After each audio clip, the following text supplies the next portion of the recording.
It Happened on the Job, the podcast for relatable conversations with contractors. Sponsored by Goodman Insurance. Welcome to It Happened on the Job. This is episode 98. My name is Mike. That's Brian. Yo. He's adjusting some levels that he didn't do beforehand. So our guest today is Johnny Savage. Daytime is a Chief Estimator, DBR. By night, he's saving lives and or wrestling. We're not sure with that name. So The raddest name. Thanks. how you doing today, Johnny? Really good. Glad to be on, man. Yeah, thanks for having me. Thanks for coming in. We appreciate you coming up here from down in San Diego Vista area, right? Yeah, Vista, not too far from ProCal, which you guys had on. Yeah. So- I was gonna say we've actually as little business as we write down in San Diego from an insurance standpoint. For some reason, they're pretty bubbled off down there from an insurance standpoint. But we got a ton of guests on, so it's fun. We've been on a podcast down in La Jolla. Yeah, it's weird. Yeah, but it's good. So anyway, thanks for coming in. If you could kind of give us a background how you got started in this industry and in the road to where you are now. Yeah, well, speaking of Vista, growing up, my dad was a superintendent. My grandfather owned a masonry company. So out in Vista, Hughes Masonry, I still have his hand-painted sign in my garage. That's awesome. Did that for years. Old school way of doing things, Yep. And so that's, when I was 5 years old, we actually built two homes, my parents and I, while I was in junior high and high school. And so I got to kind of see all the trades being built. Yeah. And my grandpa came in to do the brick fireplaces. And, he had me, he's like, I know this doesn't mean anything, but there's a patch of concrete over there. Go ahead and build yourself a little tower. I want you to intermix. I want you to use the mortar. I want you to, And so I kind of, played around with him for a long time. And then, got into the trades a little bit after high school, got into doing demo, doing landscaping. So Jackhammers. I was just gonna say. I'm a Pollock, so I'm like the Clydesdales of Europe, man. We just kind of go and deal with the pain later, So,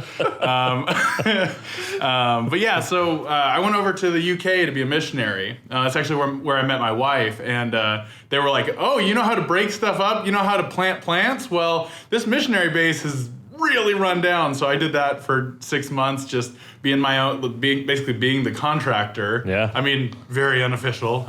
I guess it's keep it on the hush hush. I didn't really do it. Right. But then probably not as much litigation. You're in the U.S. They're not going to extradite you. Right. Yeah. Now I have immunity from being in a different country, I guess. And then I came back to get married, and while we were saving up, I worked for a handyman as laborer and. Did that all day, and then at night I went and sold lawn treatment for a landscaper in Encinitas. And so it was during the day, hard work, labor, HVAC, putting in slabs, and then crawling into crawl spaces because he had too much of a gut. He couldn't get into tight spaces anymore. And then at night I would go to people's houses door to door and be like, "Hey, this guy's gonna come and do your lawn. He's really good. Your lawn looks bad because you're in California." So kind of a heavy time in my life. Yeah, that's a lot. Yeah. Then I got into insurance, got into paper pushing, and got into real estate, helping out with IT and admin work. And then I worked downtown Chicago as a leasing agent. And I know, been all over. It's been a rip. I've been trying to get through college, and so it was all kind of whatever I could do to make ends meet. Right. Being married, having a kid, and then also going to school, and so I kind of fire on all cylinders, man. I'm gonna die early, I'm sure. I got to leasing, and I finished school, and I had been leasing, and I had been getting people in to renovate these apartments between tenants, and I loved calling subs. I loved assessing the project, and I knew that was an aspect of construction, obviously. But I was talking to my dad. I'm like, "What am I going to do after school?" And he's like, "Dude, you would love estimating. You'd love the first half of project management, setting up the job, building a schedule, working the numbers." And so I'm like, "Yeah, let's let's do it. So he used to work at RQ Construction down in Vista for a long time. And so Were you in Chicago at this point? Yeah. Or, yeah. So moved the whole family back to Vista. They gave me a chance. I kind of knew all the guys from, barbecues and stuff. So they gave me a chance as an intern. And so for 3 months, I just, soaked up all I could. And then they hired me on as a junior estimator. So that got me in the door, and they're a design build firm, so it was a awesome learning experience. Yeah. I got to, while we're building the estimate, I'd be going over to the architect, to one of the architect employees, because it's our team. Right. And I'd say, hey, like this flooring, I don't think this is going to work. Can we do a different material? Like people are going to be coming in this side, or, this is carpet. That's a bad idea. And they'd be like, yeah. And they'd switch it around, and then I'd send those designs out to the subs and kind of get their buy-in. And so there I was under Doug Youngdale was still there. He taught me that you're going to make mistakes, you're going to screw up, and so be on the lookout and admit your mistakes when the PM comes back. Especially from an estimating standpoint. That's, that's not something you want to hide until the job's over. Whoops, we're upside down $200,000. What happened? Right. And when the PM comes to you and says, hey man, did you miss this? Be like, yeah, I did. Let me figure out what else I missed on that. So that was awesome. He also taught me not to take the stress home with you. So very cool guy. My dad always says he's like one of his spiritual champions, Doug Youngdale, man. And then, I had James Altman was one of my mentors, and he taught me to chase the money, focus on the part of the job that's worth more money. That stuck with me really hard. Him over there with his crayons. He never liked software, so he's still doing his takeoffs with the colored pencils. But he did it quick. I'm like, I don't know how you do it, man. But and then my other mentor was Tim McKay over there, and he taught me how to really build relationships with subs and be honest and admit that you don't know stuff, because he was the first one to admit, he's like, a guy who's been estimating for a concrete company for 1 year knows more than I do, because he's in it every day. That's his world. So those guys, and then being around like Jeff Holmes, being small business, and they had somebody for every aspect of construction, right? I mean, they're just so good over there. And so Tim ended up going over to another company, and he had been kind of mentoring me, and he brought me along. He said, hey, come over here and you'll do almost every trade. I'm like, okay. So I went from doing just a couple trades to just estimating the whole project with him, learning how to put a proposal together. And then a couple months later, DBR reached out to him and said, hey, we're really doing well in the GCs, and we're an earthwork company. Can you come over and, do business development, estimate for us, put together proposals? And he's like, hey, you guys are a little bit smaller than where I am in my career, but I've been training up this guy. So he threw me out there, and so DBR picked me up, and I've been doing that ever since, just kind of working the GCs, getting bids in, proposals. So what kind of work are you guys focused on right now? Well, or that you do? Yeah. For me, it's primarily renovations. So I got my first design build this year with DBR. That was pretty cool down in MCRD. Yeah, residential stuff or commercial? Sorry, Navy primarily. Oh, okay. Wow. Yeah, federal. So we do a little Bureau of Land Management. Just got into Fish and Wildlife. And a lot of Homeland Security and Navy is really our big fields. Yeah. But design build. So when you say fish and wildlife, are you talking about like taking the refuges and like working that stuff from a construction site? Oh, okay. If they need a bathroom built, if they need, if they need some. I was gonna say I do a lot of work down there from a hunting aspect. So. Quote unquote work. Right? I gotta bring the meat home, baby. Right? It's a service. Yeah, for sure. Yeah. So Right now, our biggest stuff is renovations, though. So we know mostly comfortable with putting expansions on stuff. So right now we're out at San Pasquale doing that tribal hall. We're expanding the front of the building. So that's kind of our vibe, is doing expansions and renovations, because we can fill in. We've got a good kind of multi-trade. And is it design build there too as well? Or you guys kind of. Yeah. It's loose design, right? For that. Kind of working with the architects, not necessarily having them on staff. Yeah. I mean, I wouldn't say it's exactly like a design build, because they're not working under us, right? But yeah, I mean, with the tribes, they kind of get to invent whatever delivery system they want to do.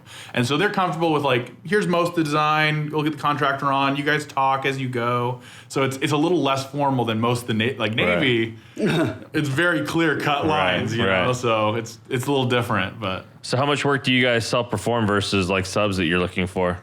it depends on the job. So like on a design build, I'd primarily like to have mostly subs, you know, so from the ground up, I'd like them to be coming in. But we kind of assess on a smaller job, if we just have one wall that needs to get framed out and put drywall on, we've got a couple of guys that can handle that. So it goes by scope, right? Right. Which we did the walls and the all the equipment into sterile rooms in 29 Palms. And at that, I'm like, there's too much we can mess up. Right. I'll get a drywall set, so I got Birch. I'm like, hey guys, I need you guys to come in and do the drywall. And they're like, yeah, we'll do that for you. So even if it's small. Right, right. So talk about maybe that relationship building or you know, kind of vetting out those subs. I know that's a huge part as a general contractor is those relationships and especially with the Navy. Yeah, and managing them and all that other kind of stuff. I mean, what kind of process have you gone through, or what kind of, you know, maybe teachable moments or you know, pain points have you had throughout your career kind of working with subs? Pain points? And, yeah. You laughed at pain points. Don't use the low number. Yeah. It's hard not to use the low number, you know. You're looking at your competition, you're thinking, these guys get their numbers so low, I don't want to use the low, I gotta just use the lowest guy. Right. And you get to the site and it ends up costing you way more, right? Right. So I guess pain points is mainly looking for a subcontractor while you're actually like bidding the job. That's got to be the worst, because if you don't have a set of So not having them lined up or not having guys, yeah. And that's the same idea with your supers, with your QCs. You want to kind of, even if you don't have the team right now or you need to grow, knowing kind of who's out there. Right. And so one of the primary things that I try and make sure I do is every week I want to build relationships with 5 new trades that I've never used, because I know it Going to use them fails. at some point down the road, yeah. Cathodic protection is one. It was like none of the electricians wanted to pick up throwing that thing in the ground, and I'm like, who does this? Right. So it's continually looking for those weird trades, just so I'm like, hey, if I need you, you're on, you know, you look like you have good experience, you know, and having that network. Well, I feel like doing that work beforehand when you don't necessarily, it's kind of like, I mean, maybe like a hiring standpoint too, right? Like when you hire, when you absolutely need somebody, you may not get the right person, but if you're always looking to hire, then you can weed out those, you know, those ones that maybe aren't fitting or aren't a fit, and kind of take a time and develop the ones that are a little bit more quality. Yeah, and having conversations constantly. It's like you're gonna catch when somebody's not being honest with you, you know. So I mean, we've talked to a lot of contractors, both in the GC world and in the trade world, but estimating seems to be one of their biggest. What do I want to say? I guess it's kind of where the issues. Yeah, I mean, it's probably the highest vulnerability for screwing up a job, right? Yeah, I mean, so what is that like? I mean, you're in it every day. That's what you do. So what is it like from a stress standpoint, or what are there certain things that you've done to kind of make sure that you're, you know, always in line, or just some of the things that you. When I'm hiring somebody, I'm always thinking about their imagination. If they come in and I ask about hobbies, it's a weird thing. But if somebody gets in, so when you say hiring, are you talking about like hiring like employees or estimators for you guys? Yeah, or, okay, yeah, cool. And it's somebody comes in and their hobbies don't seem imaginative. I think they might be great for project management, but on the estimating side, I want somebody who's kind of creative, who imagines these things before they happen. Because you know, thinking outside the box, right, and kind of seeing. BIM helps. I mean, BIM is a great example, or like or 4D scheduling, right? If you have time before you bid to do 4D scheduling, great. A lot of the times, especially in Navy, we don't. We usually have like 3 weeks, and you can't do a full 4D. You know, so 4D modeling. I don't know if everybody uses that, but it's when you create models based on the project activities, right? And so if you can do that, then the imagination is less necessary, because you know what's going in at what point. Right. So you build this fake schedule, and then each line item on your P6 or projects or whatever, each line item gets a model, a 3D model for you. Oh, wow. And that's if you have plenty of time, you got a design team, that's awesome. But what I'm looking for when I'm hiring somebody, we don't have time for that, to build those models. So like, I want somebody to do that in their head. I want somebody to see, like, build a Be able to walk through it in their head and kind of see how, picture it out in their head. Yeah, and know what's gonna run into each other. You know what? You know, we put up fence posts, dude. We need to do finish grade. We can't have fence posts in the way. Right. You know, so to catch those kind of things, because adjusting your schedule is going to change your price too. So, but I want people to imagine the project being constructed as the schedule goes forward. And I think one of the things that I learned really early was cash everything as a line item, even if you're getting your subs on there. Because if you don't identify, like my dad always taught me, to go through the plans and create an Excel document with just every single little item on the drawings. Like if it's a reference in the key, make it on your Excel sheet. And then if you haven't addressed if you go through and address all of those, you're in a much better position. So it's just thoroughness, I think. Yeah. The more thorough you are, the less you miss, and the better chance you have of getting an accurate price. And that's kind of my methodology to address that. So you're looking for somebody that has that kind of stuff. Where are you finding them, right? I mean, because that's the other thing is not only do a lot of the contractors we talk to say it's probably one of the most important jobs, but it's also one of the most difficult to hire for. So where are you finding people? Where do you find most success in finding the people that have been good for you? Well, I've had success with college grads. Okay. And I know that it's not always. I was going to say you're going to piss off a lot of people in the contractor space and tell them that you got to go to college now. Right, no, but because all we talk about is how you don't have to, and you can make six figures coming out of high school. But you really can't. But I mean, the thing that's really successul for me is finding somebody who was in the trades for years and then was like, I should get a degree, right? Or who was in the military for years. I had a guy who was in the Air Force for 7 years, and then he went to school. And I'm like, this guy knows how to work, and he just got taught how to be thoughtful later in life. I was going to say, because you need that kind of weird balance, right? Because military, I would feel like when you say taking everything and turning it into a line item, that's very structured, very like point by point checklist, all that kind of, right? Like, and that fits that military thing to the T, right? But then you talk about having to need to have an imagination and envision all these things going, as they go. I mean, I feel like that's a totally different mindset. So you're kind of looking for both there. It's hard. I mean, if you're an engineer, you're going to focus too much on every little thing, and you're not going to get to the things that matter. And if you're just kind of an imagination kind of artsy structure, you're going to be like, I missed everything. Yeah. So Oh, they'll figure that part out. Right. We don't need to put it on there. They understand. Estimators get accused of that all the time too by PMs. Like, did you just think I was just going to figure it out? Right. So it's a challenge, and reading through somebody's resume and seeing between the lines and asking if they're a really detailed person, asking them about their hobbies is really helpful. Right. It's interview tactics. It's you want to one of the things I learned early was when hiring people is to look at if you ask them something like, who did you admire in high school?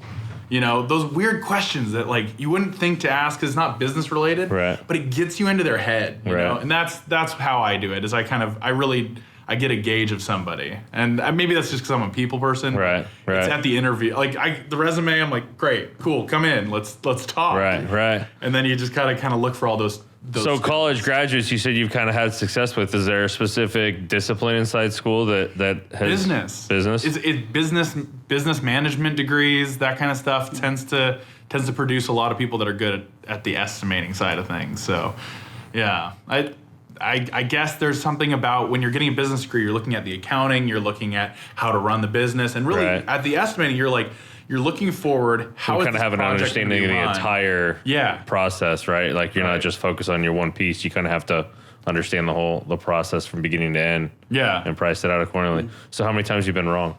I guess. Yeah. What's the biggest gap you've had? That's the fun stuff. Yeah. So the biggest gap, the biggest lesson. I haven't missed rebar. The biggest area for opportunity. Right. Yeah. I think probably the worst misses that I tend to do would be related to scheduling. right? I mean, like, so the one that hit me hard at the beginning and I've been working on, right, is your lead times. Because lead times promised are not lead times delivered. Right. And so from the estimating side, you're in this fantastical world where Everything's 16 perfect. weeks means 16 weeks, right? And that's scheduled out for 16 weeks, and it's good. Right, and then then it's like, how do we always end up with liquidated damages, right? It's relying on things in brochures. It's relying on things that are promised for schedules, and the other aspect is looking at a subcontractor that you even one that you trust, right? Right. Look at their team size. When you're bidding this thing, if they're the lowest number, you trust them, but their team size is real small, they might be on something that's more important than your job. Right. And that's their number was the lowest you had. So those are, you can be as thorough as you want, but it's these kind of nuanced aspects where kind of reading into a lot of those different things. Yeah. The world doesn't work the way that it promises you it's going to work. Right. So I think that's probably where I miss the most, So how have you seen technology change kind of what you do, right? Like you've been in it for a while, so there wasn't, I'm sure when you started, there weren't things like, I'm going to say Procore, but I'm sure there's a million other out there that kind of run the project and give everybody visibility and schedule things out and see a lot of that stuff. And that stuff's come a long way. So is that something that's helped you be a little bit more accurate? I mean, have you seen that kind of help the industry, or because you're in it every day? Yeah, and I think estimating, there's something about the interconnectivity of software that estimating doesn't really have yet, right? So there was an awesome bid aggregating software for a couple years that it went away because bigger GCs were the only ones using it, and then stuff like getting into Procore, getting into different ways of aggregating the bid kind of took that away. But I think what I've seen on the GC side is that there's softwares that are focused on what they do, and then they integrate with other companies. Right. And then bigger companies end up buying them, right? And that's how a bunch of softwares get integrated into one. But I think that's probably the next step for estimating is to have like softwares that are so good at what they do, on-screen takeoff, and then getting that integrated into your... And turning that into like that line item thing, like you said, to kind of bid it out. And like mixing that with P6 or Microsoft Projects. Like I think there's some kind of integration that's going to start happening on the predictive job site. And that's kind of happening with BIM. And a lot of good software comes out for negotiated work, where you have a lot of time, you get to work with the owner. Right. With bid work, it's people just make it happen. Yeah. Put it on an Excel sheet. So I'm hoping that the next step is really to get some software that's very comprehensive, designed by estimators, not designed by either project managers or designed by construction professionals or software guys. I want software that's designed speak the by language. estimators. Yeah. Right. So. Yeah, that's probably the next step. But yeah, I mean, right now, if you're doing negotiated work and you're planning a project, there's plenty of good software out there. It's just that open bid, I feel like there's a long way to go. Yeah. That's cool, though. It's something to look forward to. Yeah. What did you see through COVID and everything in the last 6-8 months? You guys, from a workflow standpoint? Some avenues dried up a little bit. Yeah. Navy seemed to just kind of go. Keep going. 29 Palms. We kept working, added some protocols. I wrote up a COVID plan that we submitted to the contracting officers on each job, and I'm like, hey, this is our strategy, and they're like, yeah, that's just the CDC. And I'm like, I know. I know. Copy paste. I'm like, that's what Fauci said. We'll do it. And they're like, great, come on the job, just keep working. So, the tribes were pretty consistent with the work. But yeah, residential, any of our little jobs that were going on, those all kind of just said, they're all like, all right, hold on. Yeah. But I'm thinking that the big COVID interruption in construction's coming next year. Once the economy kind of settles, some owners are like, oh, we don't have the money to do this project anymore. Commercial might slow down, residential might slow down if the housing market slows down. So that's what we're preparing for. Nothing really happened where we were super worried. We even got the PPP to kind of some of those slowdowns and got fixed by having the PPP, but that's the next one is what we're working on really hard. We're looking for new avenues of work. That's why we got into fish and wildlife, because they're going to be a different federal budget. That things are going to be kind of different than military. And that's something that I always do. I'm always looking for the jobs that no one else is bidding on so that I have less competition, right? Yeah. I get into Max, I get into Matox. I love finding these. Well, and finding different rules. verticals will help you, like you said, in different slowdowns. If one area slows down and you've got 6 other ways to make money, Absolutely. you're still good to go. So how are you researching that? How are you trying to find those different avenues of bidding on projects that there's not a lot of other competition? Like, what is that?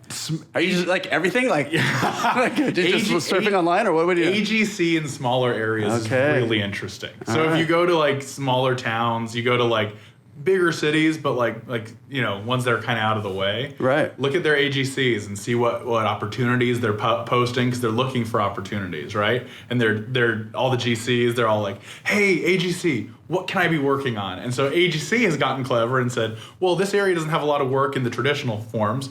What other owners are out there?" Brilliant. And so that's I poke around on different AGC websites and. I'm on GovTribe, so beta.sam is terrible. I mean, they are working on it. I'm sure it'll get better, but FedConnect was great. That was how, the way that we used to procure government jobs was we would go on the government website and they would send us emails, right? Beta.sam is a little bit harder to pierce, so we signed up with GovTribe.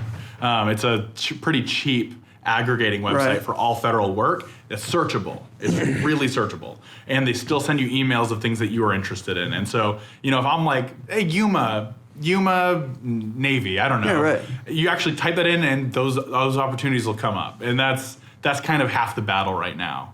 And so, GovTribe has been great for us. It's like $15 a month or something. It's super cheap. And the only thing that I needed it for was just to be able to search terms. I lost that with beta.sam, so so they're pretty cool. And they're just pulling from beta.sam, but they're just making it all, interactable. So what if you worked with my buddy? So my buddy is he's I guess, how do you call it? You've seen the movie War Dogs, right? Yeah. What do they call those guys? Like the contract guys or the defense contractors? Yeah, but he doesn't like do brokers. Almost. Yeah, he doesn't do defense. So he does a lot of it's government contracting, but a lot of their work is also with the tribes. He does a ton. His boss is Native American, and so he's able to get in and do a lot of that work and bid a lot of that work.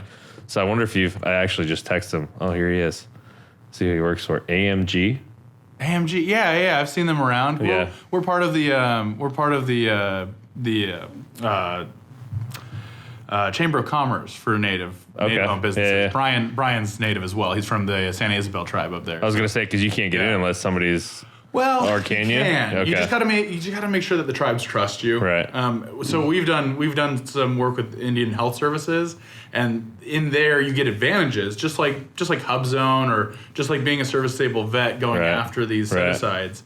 But there's opportunities outside of that, Gotta give you my buddy's number. You guys can hook up because he does a lot of contracting work. Or a lot of construction work that he does for the tribes. Yeah. He was actually down. He was texting me yesterday. He was down on a job site, kind of supervising one that he put together. So it was fun. Yeah. That's awesome. Yep. Small world. Well, construction's a small world. Right. For sure. Yeah. For sure. So what's the future look like for you? I mean, are you kind of happy in estimating? Are you looking to kind of move up with DBR? Or I mean, I don't know. I don't put you on blast. And maybe think about starting your own company or something. I don't know. Yeah. No. I'm happy. So the coolest thing with DBR was Brian started with equipment. He started renting out his equipment that he would buy, and he'd just go out and operate as individually working.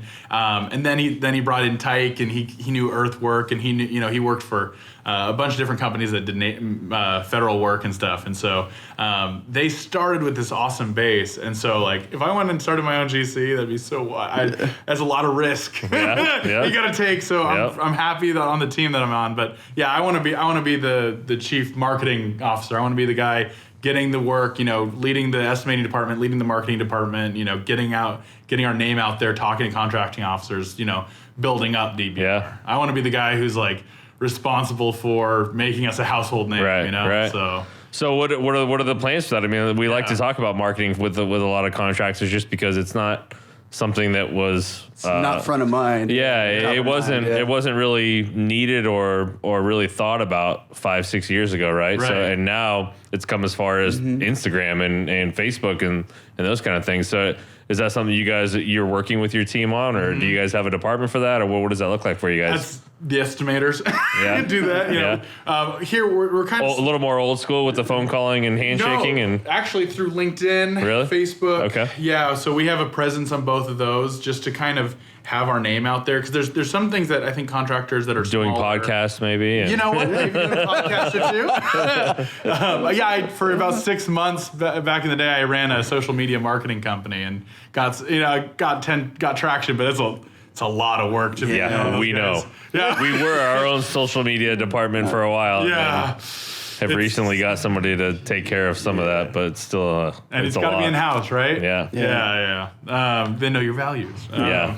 But yeah, that's kind of there's an aspect that's kind of been lost with, especially with COVID, right? I mean, you can't just go into somebody's office. Yeah, you can't. We'll knock on the door and shake their hand anymore, right? Yeah. Right, but there's an element to being able to stalk somebody, right? Like, you see somebody starts dating somebody else, they go Facebook stalk them, right? That's so like LinkedIn stalk somebody, before you go and see them, you kind of know where they've been, who they have a relationship with. Oh, we have 198 connections in common. Like this is one of the guys, and so building that presence through interesting posts too, and like so like you might be you might know somebody and they know somebody else who sees your post because they like it right on LinkedIn, and so if you post a cool video of something you're doing, then you're connecting with somebody for the right reason. They're like, oh, these guys do this. Right. Oh, let me connect with them. You know, and that's kind of like driving. That's the old school driving past the job site and being like, hey, what do you guys do?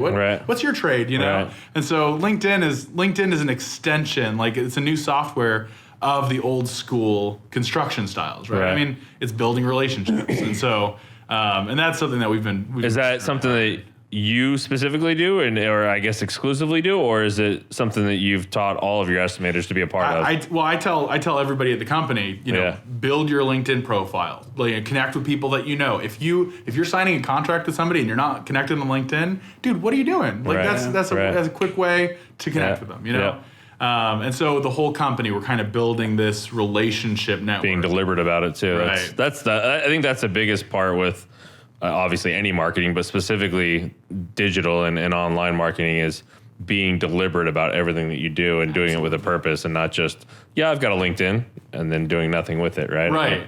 Which somebody told me the other day, they're like, oh, like how you get jobs, like your resume. And I'm like, dude, no. I don't want to be like a millennial geek here, but I'm like, no, it's super cool. Yeah, right. So, but no, we try. We've built a digital capability statement that we send out that has way more information you could put on one page, but it flows like a website, Right. And so that's little tools like that we're really trying to push. Is that for bidding when you're going on jobs, or when I'm just building relationships? Yeah, okay. Yeah, so before I meet, especially Department of Homeland Security. So if anybody's getting involved with them, like it is really important to build relationships with everybody in DHS, because they're not usually public bids. Most stuff is sole source. It's hey, like this is a small business, get them this job. And so what I do before I go to talk to them is I have a little. I've got a little LinkedIn article of our history, what we've done, where we are, who we are, right? Tell your story a little bit. Yeah, I send them a link to that. I send them a link to our digital capability statement, which has our relationships with people, all way more information we could fit on a capability statement. Then I also send them the PDF of our capability statement, like our normal one, right? And so with that, they have this little package of who are these guys? If I really want to look, if I have the time to really search through all their details, this digital capability statement has everything. That's cool. I love that. Yeah, that's a great idea. It's that's a awesome. little like... Well, it's like, right, exactly. Yeah. I was going to say, it's kind of like knocking on a door, shaking a hand and saying, here's a, was it 10, 15 years ago? Here's a trifold pamphlet of what we can do, right? Yeah. But now this is clickable and interactive, and it's a smart idea. And I mean, you probably could do the same thing if you had a really good website too, right? To be able to do the same type of thing. But a website has so many different purposes, Right. and so many visitors, right? And so I just want something that's for super direct, somebody I'm building a relationship to do work for them, you know? Yeah. So, yeah, we have a separate one for earthwork to GC, right? So that's kind of, but then like, that's great, but then it's still the old school, and I feel like a lot of people leave out is the phone calls, the getting there in person, actually talking to these people, right? And so, but that's like, those tools have a place. And you can't just blindly hand them out, right? Yeah, I mean, you still gotta develop a relationship and we've kind of had some kind of the same type of training from a producer standpoint, but it's kind of like you got to get the permission. I mean, they don't necessarily have to say yes, you may send that to me, but like get their permission from a trust standpoint. You can't just come in, here's my stuff. You know what I mean? Like so that's. Hey, this is just a quick call, but I'm going to be sending over some stuff. Right. Just want to make sure you're keeping an eye out for it, Yep. Right. Very cool, man. Well, we appreciate your time. It's been fun. It's cool kind of seeing like that one specific part of it and understanding how it affects the whole job and all the ins and outs. It's been awesome. Thanks. We appreciate your time. Yeah. Yeah, it's fun to be on, man. Johnny Savage. He lives up to the name, too. Yeah. Thanks for coming in. Keep in touch, and if we can do anything for you down the road, make sure you don't hesitate to reach out, man. Yeah, don't be shy. I don't think you will. Oh, gosh.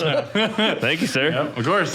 Hey, thanks for listening. If you've made it this far, go ahead and give us a like or 5 stars or whatever means you like us. Make sure to subscribe so you don't miss our next episode. And check out our website for more video content and extras. While you're there, shoot us a message if you want to be a guest. We'd love to have you on. Thanks again, and we'll see you next time.